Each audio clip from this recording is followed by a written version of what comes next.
ഞാനിപ്പോ നിൽക്കുന്നത് കണ്ണൂർ എയർപോർട്ടിന്റെ ഫ്രണ്ടിലാണ്.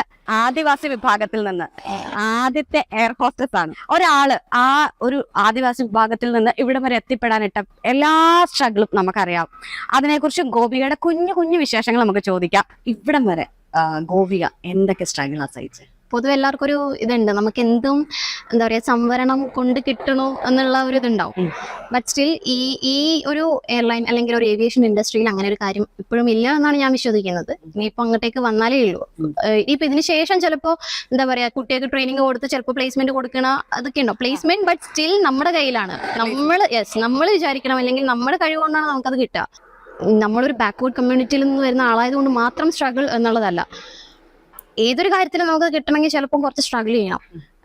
സോ എന്റെ കാര്യത്തിൽ കുറച്ച് അധികം ഉണ്ടായിരുന്നു എന്ന് വേണമെങ്കിൽ പറയാം. അതായത് സ്റ്റെപ്പിൽ നിൽക്കുന്നതായിട്ട് എത്ര ദൂരമല്ല, നമ്മൾ സ്റ്റെപ്പിന് താഴെ നിൽക്കുന്നുണ്ട്. അത് എത്തണമെങ്കിൽ കുറച്ചുകൂടെ സ്ട്രഗിൾ. അപ്പം എപ്പോഴെങ്കിലുമൊക്കെ പഠിച്ചുകൊണ്ടിരിക്കുന്ന സമയത്ത് എപ്പോഴെങ്കിലുമൊക്കെ ഡിസ്ക്രിമിനേഷൻ അനുഭവിച്ചിട്ടുണ്ടോ? സ്കൂൾ ടൈമിൽ ഞാൻ പറയട്ടെ, ഞാൻ അതിനെക്കുറിച്ച് ബോധേഡായിരുന്നില്ല. മറ്റുള്ളവർ ഇപ്പൊ അങ്ങനെ ചിന്തിക്കുന്നുണ്ടെങ്കിൽ കൂടി ഞാൻ അതിനെക്കുറിച്ച് ബോധേഡായിരുന്നില്ല. മേ ബി ചിന്തിക്കുന്നുണ്ടാവും, ഇല്ലായിരിക്കാം. ചിലപ്പോൾ എന്റെ പ്രായത്തിന്റെ ആയിരിക്കാം, അല്ലെങ്കിൽ ഞാൻ വളർന്നു വന്ന രീതി അങ്ങനെയാണ്. ഒരിക്കലും ഞാൻ കാസ്റ്റ് അല്ലെങ്കിൽ ഒരാളുടെ നിറം അങ്ങനെ വെച്ചിട്ട് ഒരാളെ ഞാൻ അന്നും ഇന്നും ട്രീറ്റ് ചെയ്തിട്ടില്ല. സോ എനിക്കറിയാം വ്യക്തമായിട്ട് ഞാൻ എല്ലാവരും ഒരു ഹ്യൂമൻ ആ ഒരു ബേസിലേ കണ്ടിട്ടുള്ളൂ. ഞാൻ പറയട്ടെ, പൊതുവേ ഈ ട്രൈബ്സ് എന്ന് പറയുമ്പോൾ ആ ഒരു ഏരിയയിൽ നിന്ന് വരുന്ന ആൾക്കാർ പെട്ടെന്ന് നമുക്ക് പോകുന്ന ഒരു ഐഡിയ എന്ന് വെച്ചിട്ടുണ്ടെങ്കിൽ അവരുടെ വേ ഓഫ് ഡ്രസ്സിങ്, അവരുടെ ഫുഡ്, അവരുടെ ലൈഫ് സ്റ്റൈൽ, അവർ ജീവിക്കുന്ന ആ ഒരു ഏരിയ, അവരുടെ സ്കിൻ ടോൺ, അതുപോലും നമ്മുടെ മൈൻഡിൽ രജിസ്റ്റേർഡ്. യെസ്, ഓൾറെഡി നമുക്ക് അങ്ങനെ ഒരു ഇമേജ് തന്നിട്ടുണ്ട്. പക്ഷെ നമ്മളിപ്പോ പറയുമ്പോ ഒരുപാട് കാലം മാറിയിടും. നമ്മളിപ്പം ഏത് ജാതിയിൽ അല്ലെങ്കിൽ ഏത് മതത്തിൽ ജനിച്ചു എന്നുള്ളതല്ല. പണ്ട് കാലങ്ങളിൽ ഇപ്പൊ എല്ലാവർക്കും എന്താ പറയാ ഭയങ്കര റിസർവേഷനുള്ള ആ ഒരു ഏരിയ എന്ന് വരുന്ന കുട്ടി എന്ന് പറയുമ്പോ ഓക്കെ അവർക്ക് അത് റിസർവേഷൻ കൊണ്ട് കിട്ടിയതാണെന്ന് പറയും. അത് പണ്ട് കാലത്ത് കുറച്ചുകൂടി വർക്ക് ചെയ്യണ്ടായിരുന്നു. ബിക്കോസ് അത്രയും ആ ഒരു ജാതി കാര്യങ്ങളൊക്കെ നിന്ന സമയത്ത് കൊണ്ടുവന്നൊരു കാര്യല്ലേ. പക്ഷെ ഇപ്പോഴേക്ക് ഇങ്ങോട്ടേക്ക് വരുമ്പോൾ കുറെ അതൊക്കെ മാറി. ഇപ്പം നമ്മൾ കുറച്ചുകൂടി ജനറലായിട്ട് ആൾക്കാരെ കാണാൻ തുടങ്ങി, അവരുടെ കാഴ്ചപ്പാടുകൾ മാറാൻ തുടങ്ങി. ഞാനിപ്പോൾ ഒരു ഗ്രാജുവേറ്റ് ആണ്.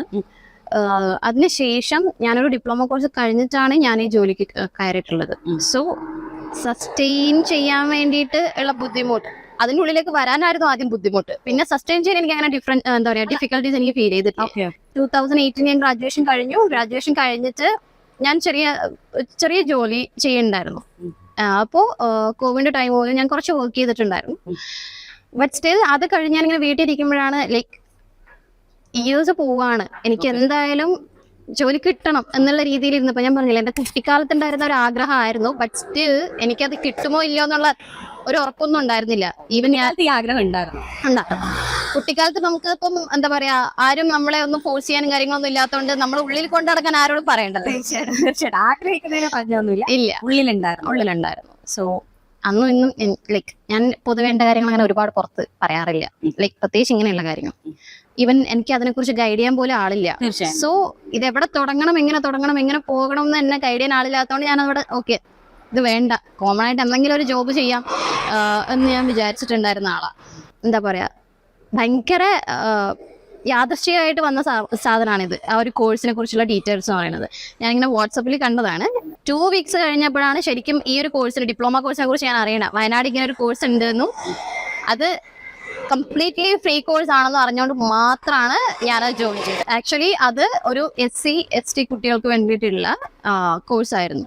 അത് ഒരു പ്രൈവറ്റ് എന്താ പറയാ സ്കൂൾ അക്കാദമി ആയിരുന്നു. ബട്ട് സ്റ്റിൽ അതിന്റെ കാര്യങ്ങൾ, അതായത് ഞങ്ങൾക്ക് വേണ്ടിയിട്ടുള്ള കാര്യങ്ങൾ, പേയ്മെന്റ് കാര്യങ്ങളൊക്കെ ഗവൺമെന്റിന്റെ ഇതായിരുന്നു. ഞാനത് ആ ജോയിൻ ചെയ്യുന്നതിന് മുമ്പ് ഞാൻ എൻഷുർ ചെയ്തിരുന്നു. ഒന്നുകൂടി അവരെ വിളിച്ചിട്ട് ഞാൻ എൻഷുർ ചെയ്തിരുന്നു. ഈ പറയുന്ന സത്യമല്ലേ, ആഫ്റ്റർ ജോയിനിങ് ചിലപ്പോൾ നമുക്ക് എമൗണ്ട് കൊടുക്കണം എന്ന് പറഞ്ഞാൽ പറ്റില്ല.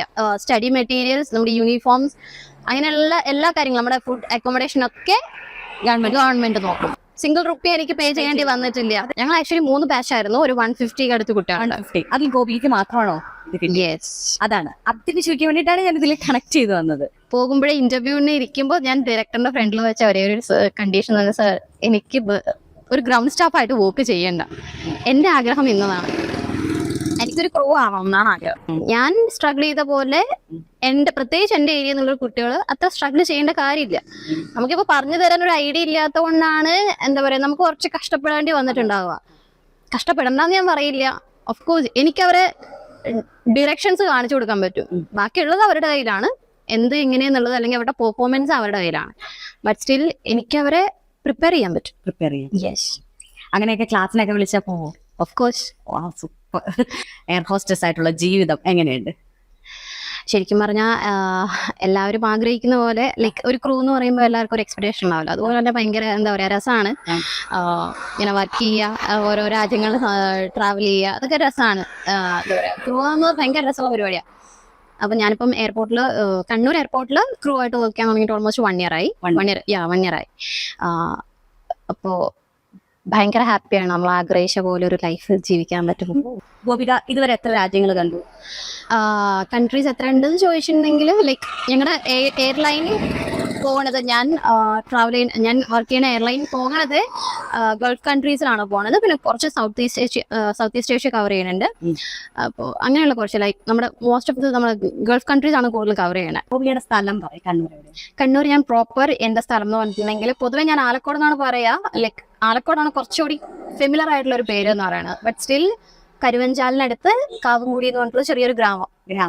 അത് ട്രൈബൽ കോളനിയാണോ? അത് ഒരു ട്രൈബൽ കോളനി ആയിട്ടാണ് വരിക. ലൈക്ക് അങ്ങനെ കൂടുതലും അങ്ങനെയുള്ള ആൾക്കാരാണ്. അതെ, കൂടുതലും അങ്ങനെയാണ്. ബട്ട് അതില് കുറച്ച് എന്താ പറയാ കുടിയേറിപ്പാർത്ത ആൾക്കാരും അങ്ങനെ കുറച്ച് ഉള്ള ആൾക്കാർ ഉണ്ട്. ലൈക്ക് വീട്ടിലെ വീട്ടുകാരെ കുറിച്ച് പറഞ്ഞില്ല. വീട്ടുകാര് അച്ഛൻ, അമ്മ, ഒരു അനിയനാണുള്ളത്. അച്ഛൻ സാധാരണ കൂലിപ്പണിയാണ്, അമ്മ ഹൗസ് വൈഫാണ്. അനിയൻ പഠിക്കുന്നുണ്ടായിരുന്നു, ഇപ്പം ചെറിയൊരു ജോബ് ഉണ്ട്. കൂടുതൽ വാർത്തകളും വിശേഷങ്ങളും നിങ്ങളിലേക്കെത്താൻ ABC TV സബ്സ്ക്രൈബ് ചെയ്യുക, ബെൽ ബട്ടൺ അമർത്തുക.